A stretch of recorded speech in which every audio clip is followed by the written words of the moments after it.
Well, hello, everybody, and welcome back. I'm your host, Virginia Warren, lawyer and modern shaman, together with two of my closest lawyer friends, Bill Van Zyverden and Michael Davis. We bring you this monthly live broadcast reviewing lessons set out in the way of mastery. You can read more about us in the description below. We three are here to offer our own unique perspectives, yet rest assured, in line with the idea of free will and that all perspectives are valid, we're not doing this broadcast to tell you how to live your lives, but to play with ideas that you might also enjoy. We certainly enjoy them. For those of you unfamiliar with the Way of Mastery series, it's a 3-book set containing 35 lessons said to offer a profound and practical way of living. We're here to discuss whether, on a deeper study of this material, whether the lessons offered can deliver humanity a greater meaning to our everyday lives. Last month, we expanded upon the idea that that we each color the meaning we place on life according to the perceptions we've chosen to place value on. Today, we're talking on lesson 3, which is all about forgiveness. It's a really tricky little topic. So I'll hand it over to Mike now. He's going to lead our discussion today. Please bring your questions. We're here to welcome questions and have a chat about whatever you feel like talking about today. It doesn't have to be on forgiveness. And we will move on over to Mike. Hey, Mike. Forgiveness. This, like Virginia said, this is the toughie. This is the tricky one. So many spiritual concepts are very general. Love your neighbor, have compassion. Forgiveness, though, boils down to doing. And the doing can be very difficult unless you look at the way forgiveness is defined in lesson 3. So traditional forgiveness, we all know about this one. This is the way we were raised. This is the way the legal system functions. Somebody did something wrong. They wronged me. I'm going to be big about it. I'm going to overlook it, and I'm going to forgive you. I'm going to let it go.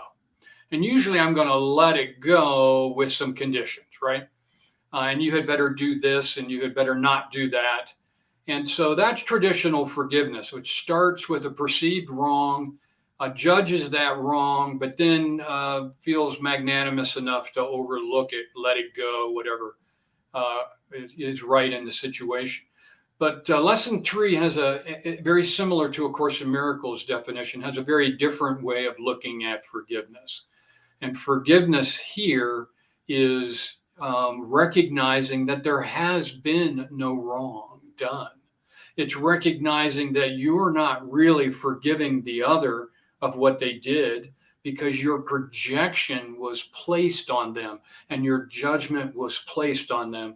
And your reaction is then clouded by those two steps in your mental thinking. And so the ego says, forgiveness is me letting it go, me being big. But in lesson 3, forgiveness is recognizing that all forgiveness is actually self-forgiveness. You're releasing someone else of the projection that you've placed on them.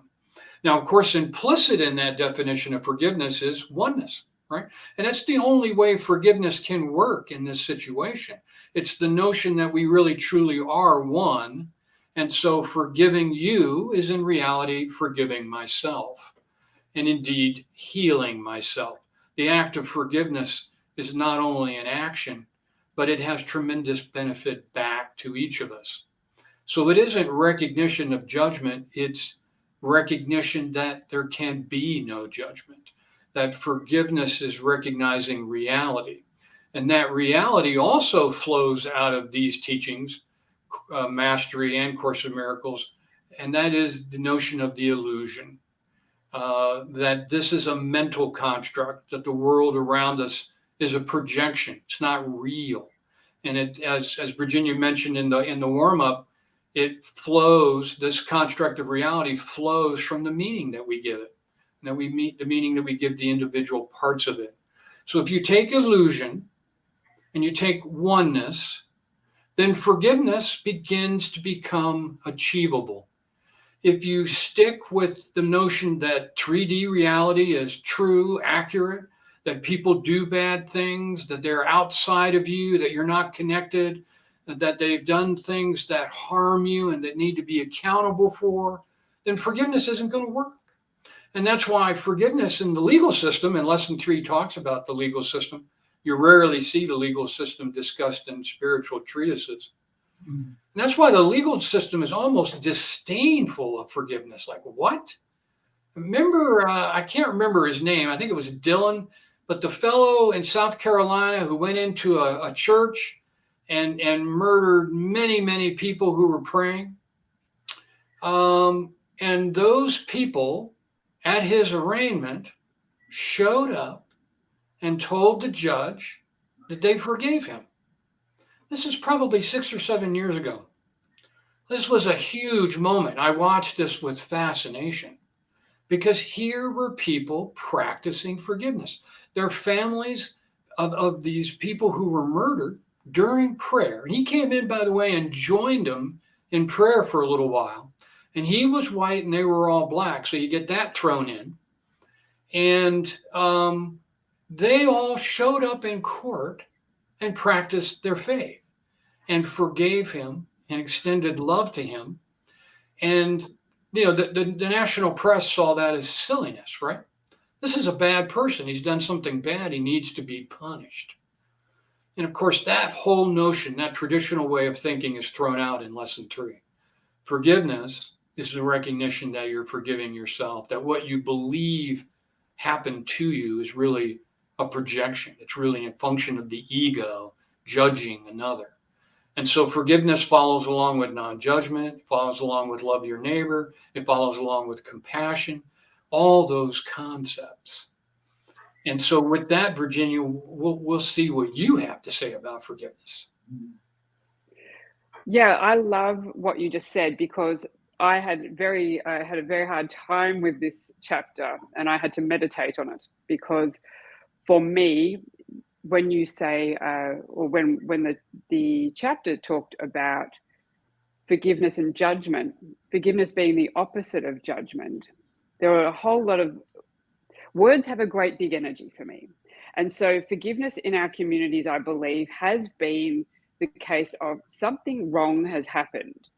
So to forgive anyone, you are first judging them. Now, in the previous lesson in the Way of Mastery, we talk about the cake we baked, which we could have blamed the flour or the oven for, but we just looked at it and said, oh, look at that. That's my creation.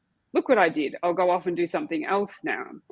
And having a great appreciation for what we're creating at all times, because everything we do is our creation. Our whole reality is our creation. So I see how you've interpreted it, Mike, saying that we are forgiving ourselves from projecting our viewpoint onto somebody else. But that is still our creation in any event. Now, I prefer the words compassion for ourselves, in that it's just delivering ourselves love. There has no underlying, and this is just a preference for me, is to choose the word compassion. Compassion has a love base. Forgiveness to me has a fear base for some reason. Now, please, let's discuss this, because you're right. It's not even in the legal system, because it doesn't fit there too. So I see that. We've never used forgiveness in law. Our legal system is fundamentally turns on blaming somebody else or judging. We've got a judge sitting there. I mean, how more judgmental can it be when you have a judge making judgments of good, bad, right or wrong? Which side of the line are you people on? Rather than saying, wow, look at your creation. How about that? What were you trying to create? And you're creating this thing from the place that you are at this moment. Now, of course, others around you will interpret your creation in a certain way. And yes, you judging, this is all of humanity. You walk into a room, you're sizing people up. You're judging everything. How's this person going to harm me? This is, ego talking.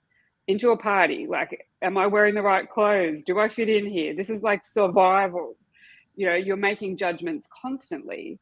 And that is, I think, a fundamental fear-based construct of this matrix, is judgment. Of course, our legal system is holding that together quite nicely, because most people have relied upon the idea that, oh, look, I'll just sue you, just take you to court, and we'll let the judge decide and make a judgment about it. Of course, as you say, there's no such thing as forgiveness. Compassion, to me, as I say, which these words are used toward the end of the chapter, has a more loving quality. It doesn't talk about right or wrong. It just says, look at my journey. If I'm feeling a little bit off about this, or if I'm discerning that this isn't for me, or I don't prefer this behavior, how did I get here? Let's have compassion for me. I am learning. I'm a toddler. You don't forgive the toddler for falling over. You don't judge the toddler for falling over. You might have compassion, pick them up, give them a cuddle. On your way, you'll learn. And that's how I see this idea. I prefer not to use the word forgiveness. Bill, what do you think? Well, I love what both of you said. I think the perspective that I started looking at this in, and I agree with you, forgiveness has so many definitions and it carries so much baggage. It's hard to say, use the word, and the listener not attach their definition of it, even if it's you. So to switch words, I think, is a healthy thing to do because it's more comfortable for you. I actually think it all continues to come down to the cake that you baked, right or wrong, good or bad, is your creation, because we really have to understand why we are here. Why is it that we have taken human form? Intellectually, science certainly confirms that we are just vibrations and frequency and information. That is it. Why is it that we can see something? We're actually not seeing anything. It's our brains interpreting frequency and information to make it look like a particular color, to make it sound like a particular sound. Nothing actually is happening. You think you're touching your fingers, but you're not. It's a signal letting you know that this is happening, but it's not happening here. It's happening here, right? It's the whole interpretation there. So why is it that we came into this matrix and having these experiences? So the experience is the teacher. The experience is the lesson. The forgiveness, for me, requires a prior judgment. You can't forgive something that you didn't prior judge. So there I'm, listening to both of you, and that's always been my definition of forgiveness. It requires judgment. So if you can let go of the judgment by saying, this is just an experience. It is neutral. It has no value. My job is to start letting go of valuing things. And we can call it judgment. When I name a tree, it's a judgment. The tree has a meaning. The word tree has a particular meaning to me. A spruce tree, a maple tree has particular meanings to me. And I guess the first step is starting to see that I'm doing that. These are choices I'm making. I am doing that, and that's giving me this experience. Later on, maybe in the next dimension, you could even pull back from there and say, well, tree, but I'm going to open up to any new meanings of that. I know I'm rambling at this point, but, it's letting go is a form of forgiveness. Letting go is letting go of the outside and looking inward. The kingdom of heaven is within. If you are beginning to look outside for anything, let that go. That would be my message.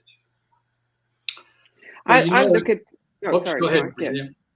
Go ahead. Oh, I was just going to say, going back to the idea of judgment, when we're judging something as bad, like you just said, Bill, we're just assigning a label to that. And of course, if we see something as bad, then it is bad. We are always right in what we say. So, for example, people might say, oh, we don't want rapists in society. Okay, I reject that. Rapists are bad. Okay, we don't prefer this behavior. Agreed. However, what we're really doing is projecting upon ourselves something that we don't accept within ourselves. Now, people will say, I wouldn't be a rapist. I wouldn't do that. But the fact is, you would have violated somebody at some point. You would have stepped into their space. Even for your children, you would have taken over a project or done something. It's the energy signature of the thing that you're rejecting. Now, of course, this amplifies, because it is all energy, as Bill said, it amplifies into a state where you will notice it and say, this is a part of me I'm rejecting. I, in fact, am one part. I'm an individual expression of the one indissoluble whole. For me to reject any part of that is impossible. So I'm cutting a part of myself off and saying that I am unacceptable, whereas everything is acceptable. This, in my view, the solution in forgiving, if you like, or compassion, is to come to a place of acceptance. Oh, I see that's happening. That's okay. Now, yes, that horrifies people, but it really is the signature of the energy that's acceptable. When you do that, you're accepting that you could too do that. You have the capacity to kill somebody, to rape or violate. Every single human does. And you must accept that you are on this planet you have been on this planet to experience all of it and to know what all of life is experiencing. You are the one experiencing itself. And so this is acceptance is the step one. Now, you may not prefer behaviors, but funnily enough, once you start accepting parts of yourself, your consciousness or your energy changes, your frequency signature changes, so you no longer resonate and see that in your space anymore, because it is all an illusion.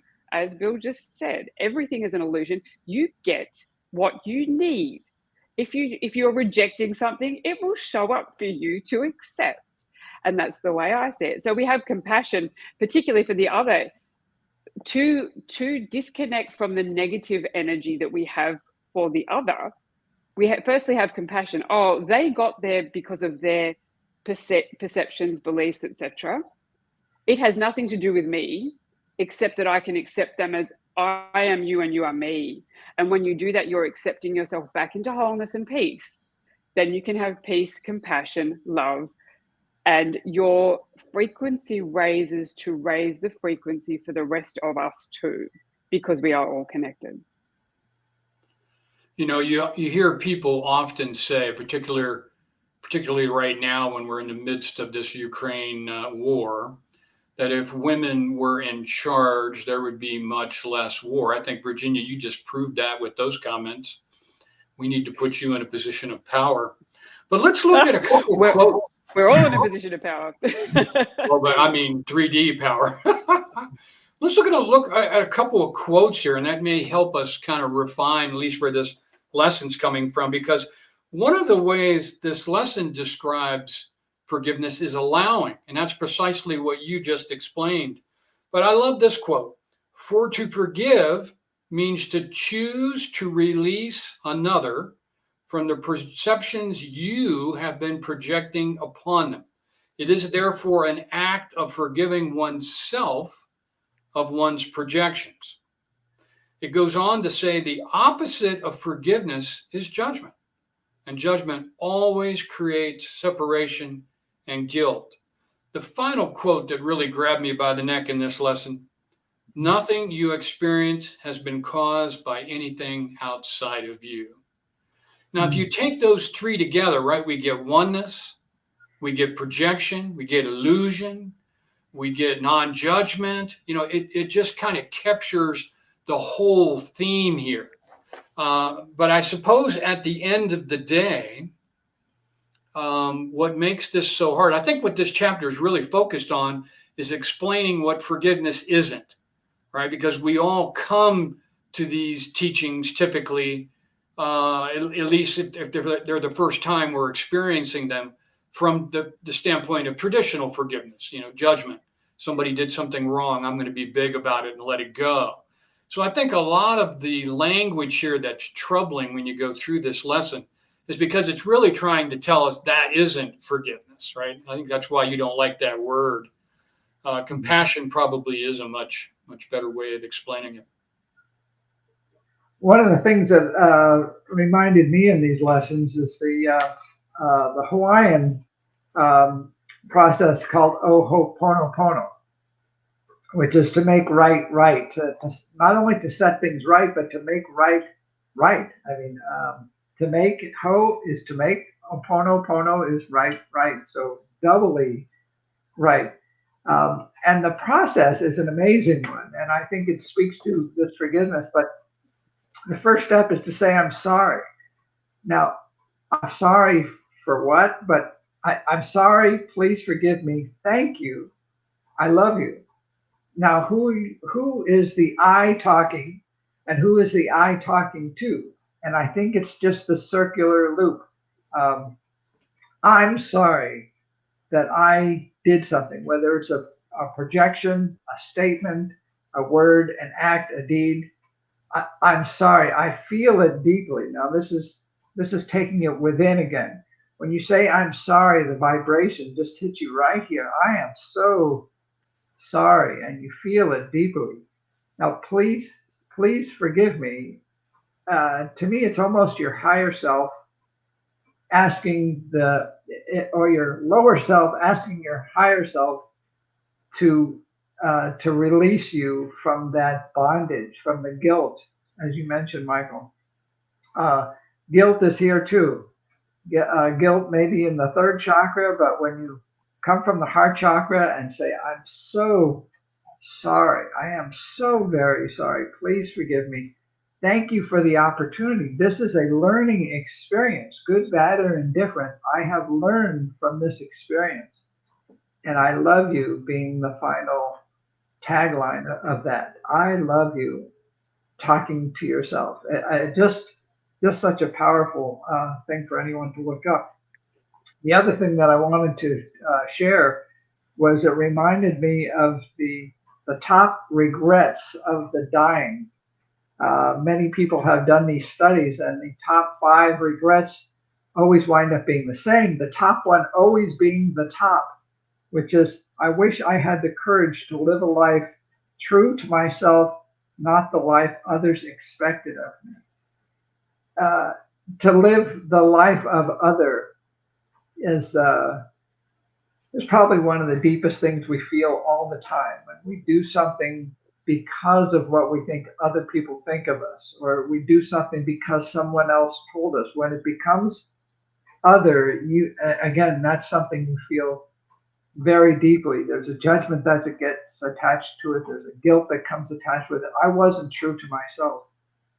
And I know the two of you and myself are working so diligently at being true to ourselves, taking a pause before you say something, taking a pause before you act, looking within and saying, is this my authentic self doing this, or is this some construct that I have placed on this event and I'm doing the right thing? Well, the right thing doesn't matter anymore. It's looking within and saying, is this the authentic thing? Is this coming from a loving place? So it's pretty powerful stuff. I'd like to extend on that prayer. I'm sorry, please forgive me. Thank you, I love you. I came across that a few years ago, and again, I couldn't sit with it.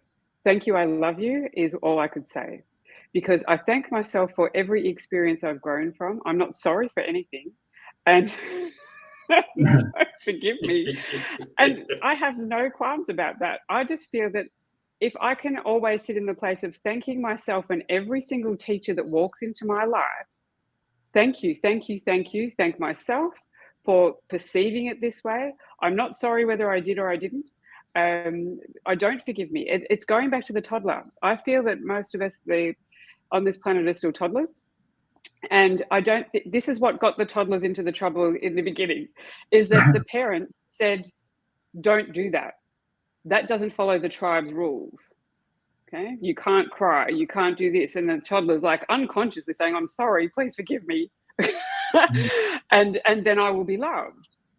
And so for me, I would say, I said it, I tried it, because I'm into trying everything, and I just grated. It just thought, no, that doesn't work for me, because how could I say to a toddler, forgive me? There is no forgiving. Being authentic, being the toddler, being authentic, running around, throwing a toy at your sister's head is authentic. Now you'll see what the outcome is. Your sister might cry, and you think, oh, do I really want my sister to cry?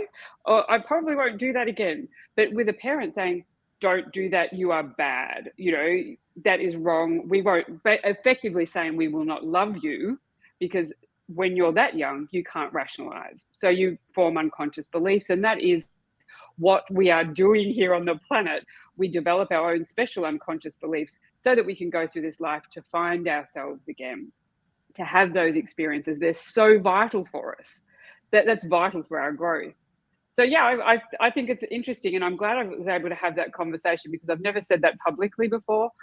But that beautiful Hawaiian tradition, I can only say a half of it. So, and this is being recorded, Virginia. I mean, you're in trouble. I know. I mean, if there are any Hawaiians watching this, you're in trouble. I'm not saying you're wrong. If that makes you feel good, you do that. But this, for me, did not feel right. I thought, I don't need forgiveness.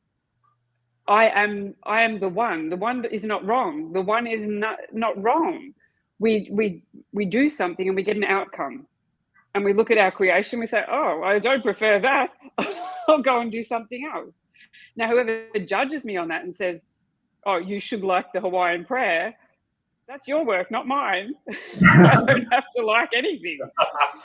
And so this is how I see everything. Everyone's doing their own work all the time. If you're feeling bad or saying to someone, you must like this or you must be that, no, my authentic self says, no, it doesn't feel right for me to say, I'm sorry. Yes, I look at my actions and think, that wasn't preferred at all. What can I learn from that? And maybe I am there to teach somebody else. When they are responding in a way that's negative, they will look at themselves and say, oh, gee, I respond. I mean, this is my relationship. All my relationships work like this. Is if I do something that I'm quite mindful, I believe, but I'll probably do things that upset people, because I can't know your rules. I don't know who you are. So that prayer is a very important rule to Hawaiian people. This is the prayer, this is the rule, and I don't happen to agree with it.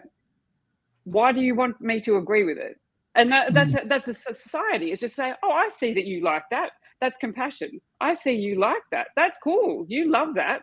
I'm going over here to do something else. And then we don't have war anymore, because I'm allowed to like and dislike whatever I like. So are you. And isn't that fun? And we all might learn something about each other to say, oh, we're all not the same exactly. We all have a different viewpoint. What do I think about your viewpoint? Can I sit with that for a moment? Because I try these viewpoints and think, ooh, does that work for me? Genuinely, do we know ourselves, rather than saying, oh, this is the right way? Spirituality for me, when I sort of tripped over into spirituality, and I will say that, whilst I had a knowing since I was very young, it was a case of, I read so much, like we all do when we're seeking. We read so much.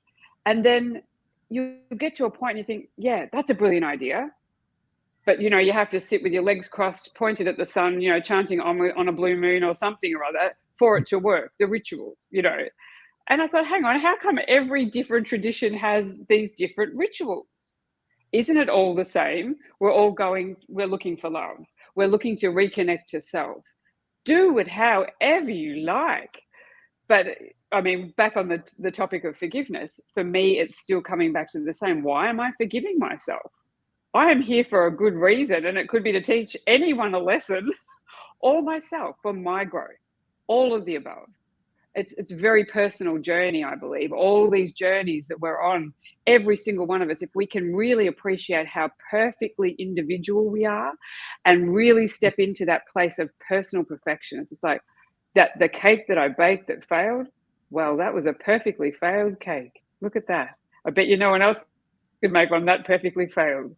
And it's perfect individual expression. How can the one individual, the one indissoluble whole, know itself if we're all trying to be the same? And that's what a legal system does, is take you down a narrow set of choices. You can do it like this. Otherwise, you're going to not get love. It's conditional love. And so that will make you feel guilty. They will blame you. No forgiveness there. No, sorry, jail. Do time. Yeah, there's a point, getting back to the Ho'oponopono thing. If you, I'm going to bring in the word sin. Now, sin in the original text means a mistake or misstep, and it doesn't mean that you did anything wrong. It means maybe you went down the left trail when you were intending to go on the right trail. Well, the left trail is just as important as the right trail. In fact, maybe it's more important because you had an experience. It's like, oh, when I took the left trail, this is where I wound up. This is fantastic. Look what I learned from this.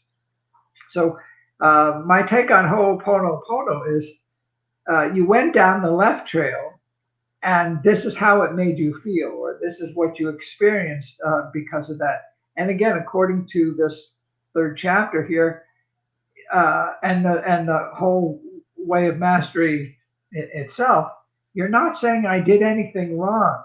You're saying I did something. What a great creation. Now I get to choose again. I'm going to choose again. Can I back up and go down the right trail?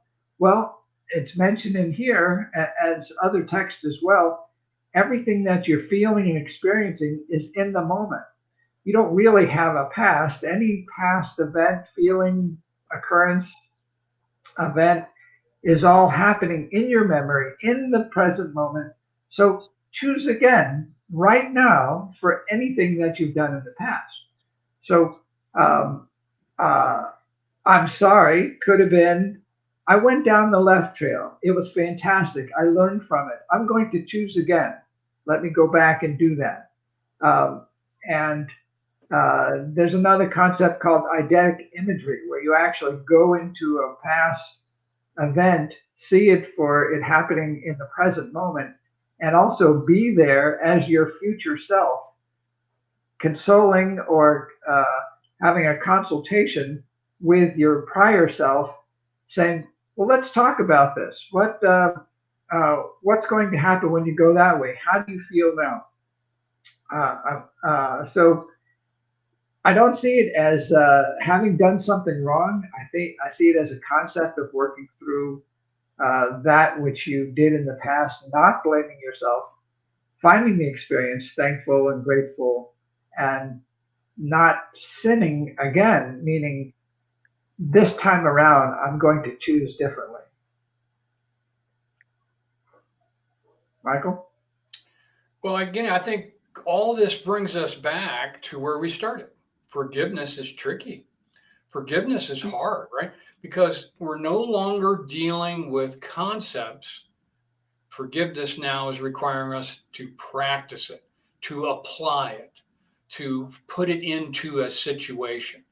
That's why I love this quote from the lesson. Oh, this is there's quite a few nice exercises in here to kind of use to help figure this quandary out. But here's one that I like. Oh, I see that I'm judging someone. That is an interesting cloud passing through the sky of my awareness. I wonder if I might be able to make another choice.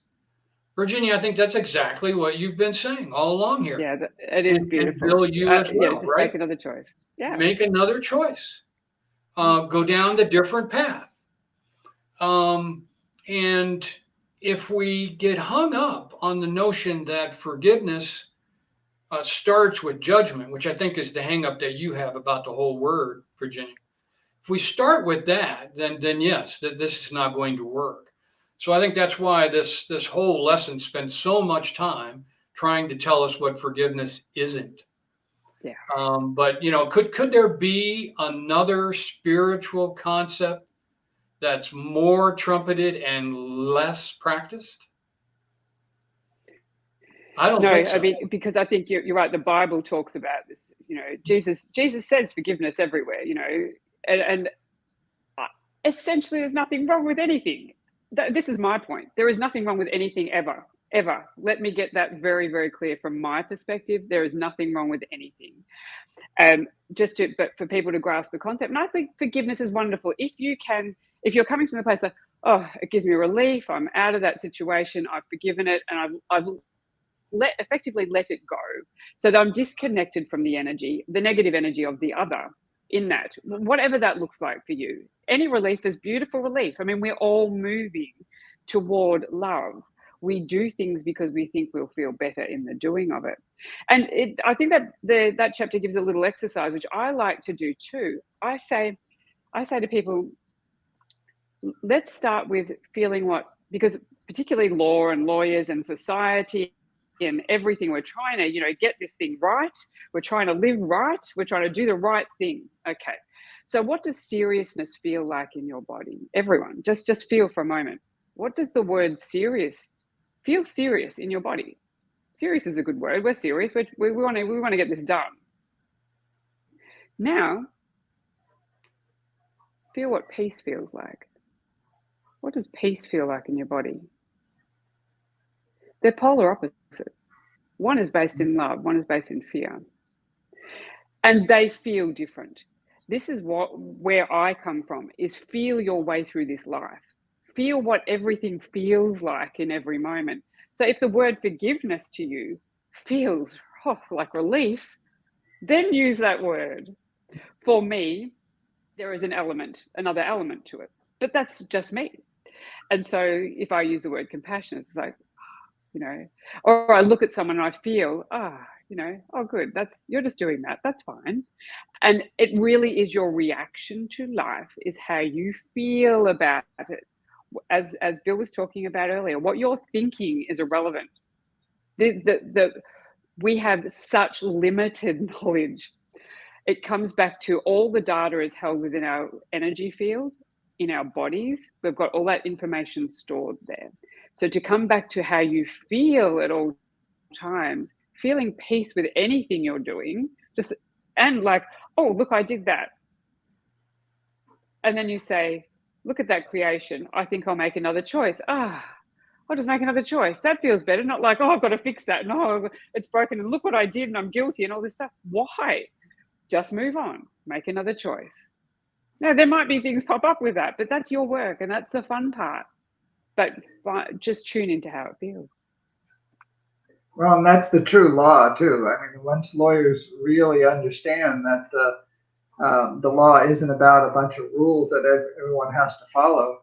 Law means A follows B, follows C. So, the whole chain of action and reaction. One thing leads to another, which leads to another. My 9-year-old grandchild was telling me on our walk the other day, he said, did you know it only takes 4 muscles to smile, but it takes 9 to frown? And I said, well, let's try that. And so he frowned and I said, does that feel better? No, I don't like that at all. I said, well, smile. How do you feel? That feels really good. So we rest our case.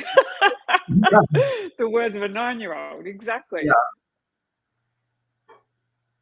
Yeah, there's a recent channel, Tina Spalding, who channels Jesus and talks a great deal about using that sense of feeling as your guidepost. When it feels good, do it. When it doesn't, make a different choice or go a different direction, right? That feeling and motion isn't a bad thing. It's actually our guidance system. And stifling it is the problem. Another one of the things that I love in this lesson that I wanted to make sure I remembered to mention, because this sounds a lot like you, Virginia, in your daily practice. It says, I release and forgive this day. It has been perfect and it is done. And so imagine that sort of practice in our daily life, right? To draw the curtain on every 24 hours in that way would be a very interesting way, right? It would generate peace. No right? regret. That is absolutely how I finish my day. Whatever Every day. Right. Every day. It's closed off. It's done. Today is done. Complete. What a great day it was, whatever it was. Yeah. Don't keep carrying the day ahead to the next day, and all the energy beyond that. Clean energy hygiene. I mean, I can't talk about that enough.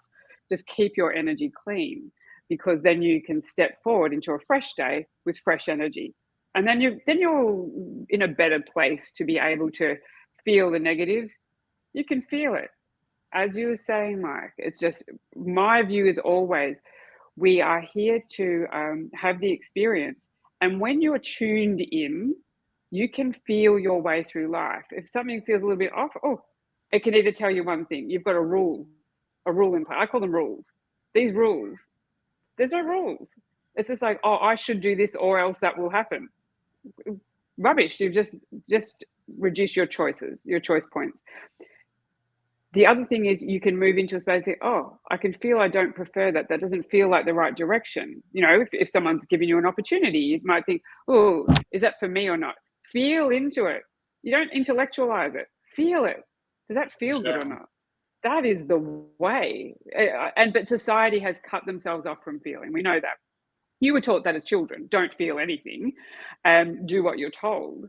And of course, then we're looking for ourselves out there in chocolate shoes and Porsches, instead of going within to find the wholeness that is all the things we're rejecting out there actually belong to us. When we accept them again and allow them into our lives, we become peaceful. Then you can feel. Well, and the one thing that we're missing here is that the mystics are right. Much of what happens to us in our life is chosen by us ahead of time. We've chosen certain people, situations, experiences. Now, the legal system says that person that maybe you have a pre-birth contract with did something to you. They need to be punished, right? When in fact that you may be wanting to thank them. It's the notion that some of the worst people in your life, the people who have done you, quote unquote, the most wrong, right, from the ego standpoint, are probably your greatest loves on the other side, to the extent that you came here to seek experience and growth, right? And so what the legal system has done is it's really just bastardized this whole process of learning and growth, and just emphasized our worst inclinations, right? It's given cover for revenge and judgment and anger and hatred and retribution. It just gives it all cover. And peace can't be found there. Well, I think of course people wake up. You got to look at the legal system. You got to look at the medical system. You got to look at all the systems and start to see, why is it that they are doing what they're doing, and what are you doing about it? If there's anything that is going on, now we're back to energy.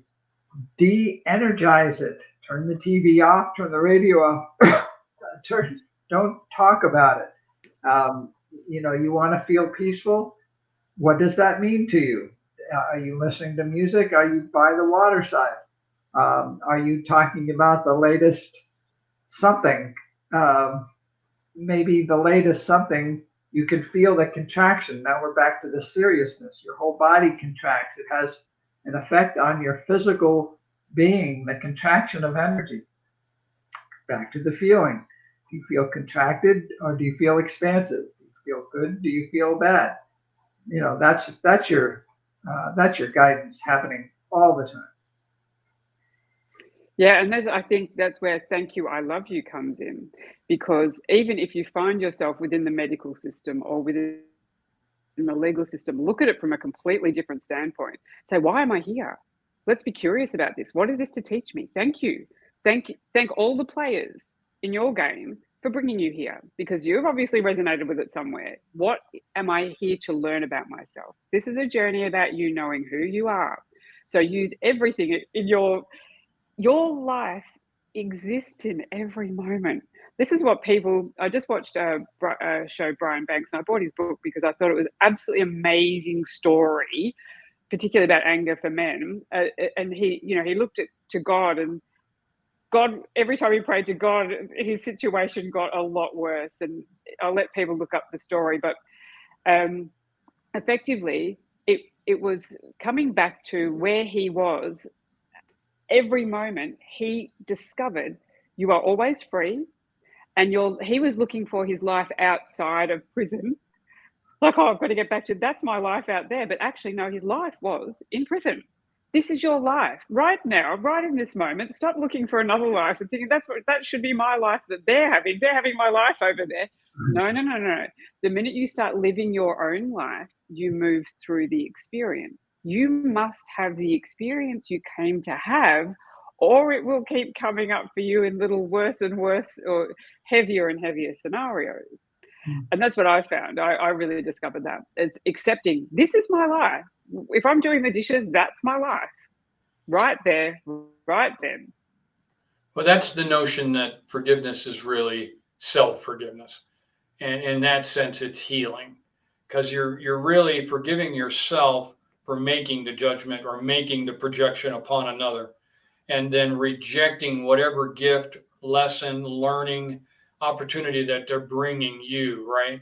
And so it makes the spiritual concept of forgiveness a little easier to handle, this notion that it's really forgiveness of your own projections.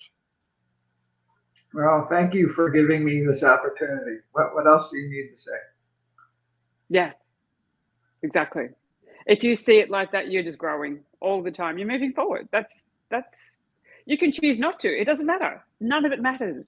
Absolutely none of it matters. And this is what I think it was about feeling guilty about feeling guilty. You know, a lot of spiritual people in their work are, oh no, I've got this feeling of guilt. This is terrible. No, just recognize, oh, gee, I'm feeling guilty. I wonder why that is. What would I need to believe to be true about myself for me to feel guilty? And it's an irrational belief. You are perfect.